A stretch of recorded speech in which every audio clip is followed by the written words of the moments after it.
3D printed a custom Lightbox for my friend ROCKSHOTS.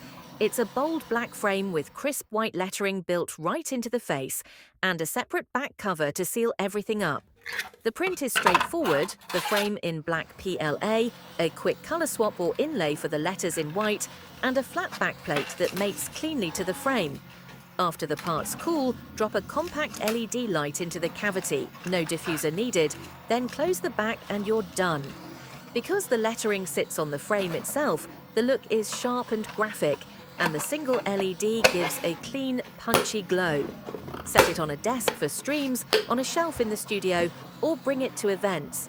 It's sturdy, portable, and instantly recognizable. Swap a warm or cool bulb to match the mood, and the white letters blaze against that deep black border.